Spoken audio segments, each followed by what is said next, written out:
Welcome to మహా news. నేను మహాలక్ష్మి. రాజ్యంలో రాజకీయాలు వేడెక్కాయి.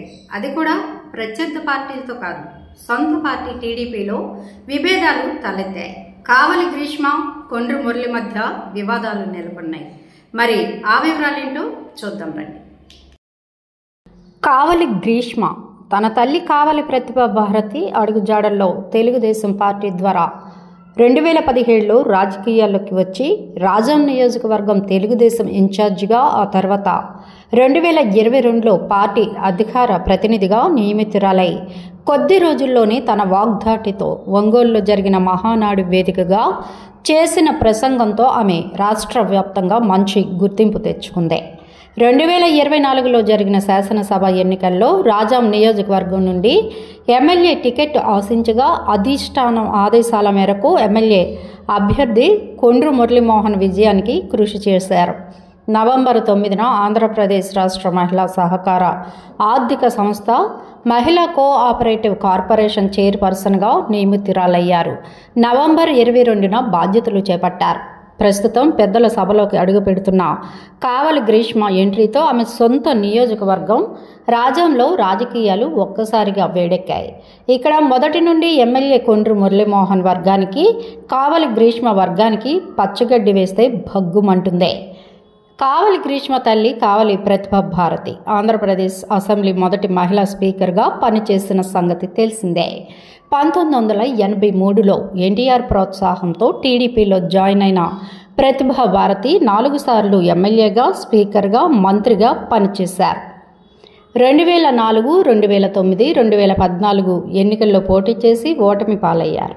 ఎచ్చెర్ల నుండి 4 సార్లు గెలిచిన ప్రతిభా భారతి నియోజక పునర్విభజనలో భాగంగా ఎచ్చెర్ల నియోజకవర్గం నుండి ఎస్సీ జనరల్ అయిన రాజాం నియోజకవర్గంకి మారి అక్కడి నుండి పోటీకి దిగారు. అలా నియోజకవర్గం మారి 2009, 2014 ఎన్నికల్లో రాజాం నుండి పోటీ చేసిన ప్రతిభా భారతి ఓటమి పాలయ్యారు.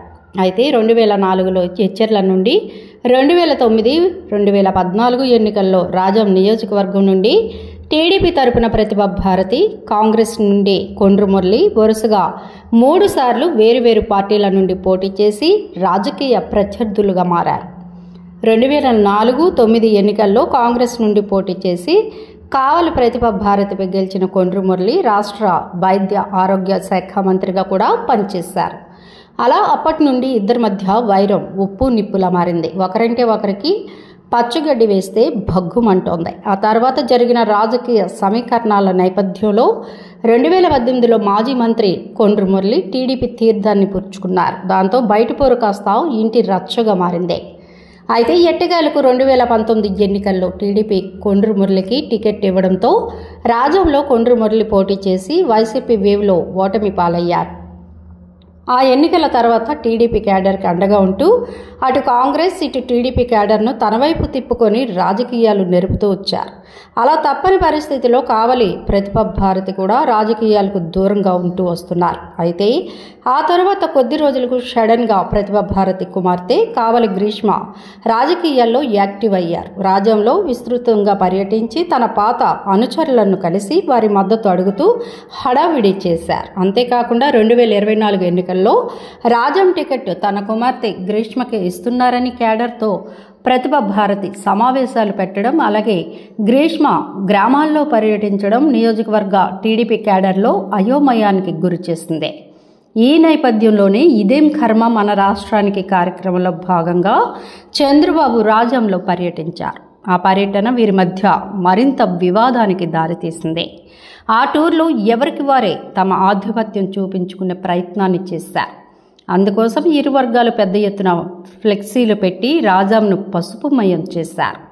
అయితే గ్రీష్మ పెట్టిన ఏ ఫ్లెక్సీలో కూడా ఇన్ఛార్జిగా ఉన్న కొండ్రు మురళి ఫోటో లేకపోవడం, అదే ఫ్లెక్సీలో మాజీ మంత్రి కిమిడి కళా వెంకట్రావు ఫోటో ఉండడం కొండ్రు వర్గానికి ఒకంత ఆగ్రహానికి గురి చేసింది. దాంతో కొండ్రు వర్గం రాజాం పట్టణంలో పలు చోట్ల గ్రీష్మ ఫ్లెక్సీలను చించేసి నానా హంగామా చేశారు.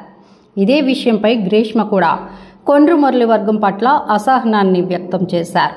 మాజీ మంత్రి కిమిడి కళా వెంకట్రావు నివాసం కావడం, గతంలో ఈ ప్రాంతంలో ఎమ్మెల్యేగా పనిచేయడంతో కళా వెంకట్రావుకి కూడా ఇక్కడ కొంత ఓటు బ్యాంకు ఉంది. ఈ పరిస్థితుల్లోనే కొండ్రికి కళా వెంకట్రావుకి గ్యాప్ ఉండటం, మరోవైపు తన రాజకీయ ప్రత్యర్థి అయిన గ్రీష్మ కళాకి దగ్గరవడం కొండ్రికి ఏమాత్రం మింగుడు పడలేదు. నియోజకవర్గంలో పర్యటిస్తూ ఆర్థికంగా ఎంతో ఖర్చు చేసి కేడర్కు అండగా నిలవడంతో పాటు తనకు అనుకూలంగా పార్టీని బలంగా తయారు చేసుకుంటే గ్రీష్మ ఇలా గ్రూప్స్ కట్టడం ఎంతవరకు కరెక్ట్ అని అప్పట్లో అధిష్టానం దృష్టికి కూడా తీసుకువెళ్లారట కొండ్రు. అలా మొత్తానికి ఏమైందో ఏమో కానీ సడన్గా గ్రీష్మ సైలెంట్ అవ్వడం, 2024 ఎన్నికల్లో కొండ్రు రాజం టికెట్ని దక్కించుకొని ఆ ఎన్నికల్లో గెలవడం జరిగిపోయాయి.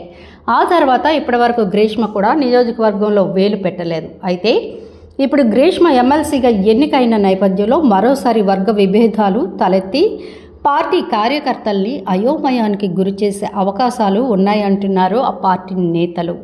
మరి రానున్న రోజుల్లో ఒకరికి ఒకరు సహకరించుకుంటారా లేక ఈ వివాదాలు పెద్దవి అవుతాయా అనేది ఇప్పుడు చర్చనీయంగా మారిందే. మరి పార్టీ అధినేత చంద్రబాబు నాయుడు వీరి విషయంలో ఎలాంటి నిర్ణయం తీసుకుంటారో కూడా వేచి చూడాల్సిందే. మా వీడియోస్ కనుక మీకు నచ్చినట్లయితే లైక్ చేయండి, షేర్ చేయండి, సబ్స్క్రైబ్ చేయండి.